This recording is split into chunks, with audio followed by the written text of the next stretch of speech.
Stephen Espinoza getting ready to promote another big Showtime event, November 25, with David Benavidez and Demetrius Andrade. Why was this fight a significant one to close out the year for Showtime? Well, a number of reasons. I mean, one, you've got a sort of classic matchup. I mean, there's not another fighter in the sport of boxing like David Benavidez. He's one of a kind. He is the skills and the activity of a small fighter in a big fighter's body, and there's just not anyone else who presents a challenge. But what you have in Demetrius Andrade is sort of the immovable object. You know, if the unstoppable force is David Benavidez and his offense and activity, the immovable object is Demetrius Andrade and his slickness and his boxing skill and his defense. So here you've got that classic matchup. You know, who's going to impose what style on who?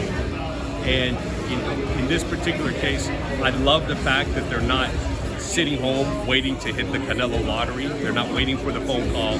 They're going out, taking risks, and earning the fight. Because whoever wins this fight, I think, has a very good argument to be the most deserving fighter for Canelo Alvarez. Is kind of the agreement, perhaps, with Canelo that he would get the winner of this fight next year? Is that something that has been talked about? Yeah, you know, he's very disciplined about, you know, taking one fight at a time and really not thinking or talking about the other fight.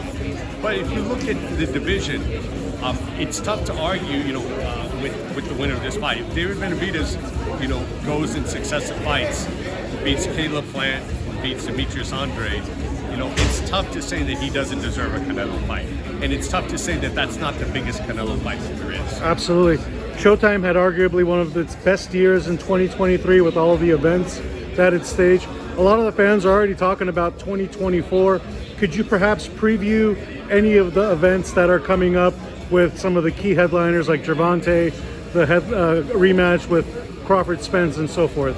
Yeah, look, it's we've set the bar really, really high. But the good thing is, you know, I don't see any sign of this letting up, because you got David Benavidez, who's still a very young fighter. You know, Tank Davis is a very young fighter. Jaron Ennis is just coming into his prime. You've got, you know, a lot of young, exciting fighters on their way up, and you know they're not done yet. You have Keith Thurman coming back probably before the end of the year. You've got Stanionis, you've got Boots, you've got Spence Crawford. Whatever happens, you know, those guys are going to make a couple of good matchups before the end of the year. The possibilities to see Crawford in a different weight class, whether it's 54 or all the way up. You know, the long-awaited Jermell Charlo, Tim Tszyu fight. You know, Tim Tszyu says he's not a champion. Yes, he is a world champion factually, but he says, I'm not a champion until I beat Jermell Charlo. So that fight, which we've been waiting on a year, I think is, you know, one of the most anticipated fights of 2024.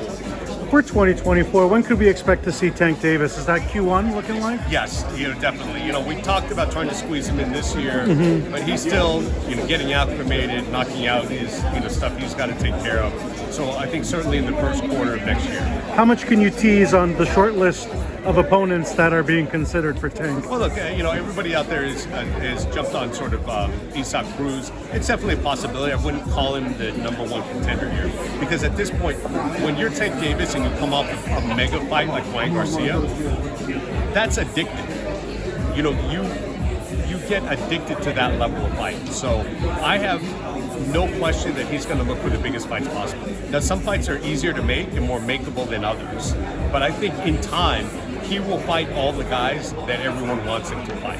Gotcha. You talk about the blueprint.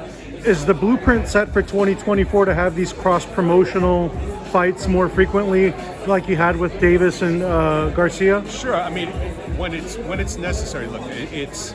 I don't want to point fingers, but we've always been open to doing that. I mean, it goes back to Lewis Tyson and Mayweather Pacquiao, Mayweather McGregor, Ryan and Tank. We've always been open to that. You know, the issue is in many cases, you know, other promoters who say they aren't actually. And it's an easy excuse. It's an easy excuse to say, well, they're with a different network. But the reality is, we'll do whatever it takes. You know, whether it's, you know, doing business with a rival, whether it's, you know, working with other promoters, we are obviously committed to getting the biggest fights possible. One of the biggest updates fans are seeking for is Spence Crawford, the rematch. What can you let us know about that? It's progressing appropriately. There's a lot of details to work out. Latest one issue, date, all those kind of arrangements. So I would say, look, I don't know that there's an imminent update, but I think before the end of the year we'll have news on that. Awesome, Stephen. And for fans wondering what the future of 2024 is looking like, what can you share for them? Look, it's a rumor we've been hearing for a long time, and some of the stuff that people have come up with is actually candidly very funny. You have to laugh. I mean, a lot of it is just sort of outrageous. The reality is there's a lot of changes going on. From our perspective, no decision has yet been made. When there's an announcement to be made, we'll make it. But until then, we're going to keep delivering what the fans care about most. And it's really not so much the network or even who's doing it. The fans want to see good fights, and that's our response. Until someone tells us otherwise, we're going to keep making the big fights and delivering what fans want. Absolutely strong slate of programming in 2023. I'm sure with Canelo having 2 more fights with PBC, we'll be seeing that in 2024 as well too.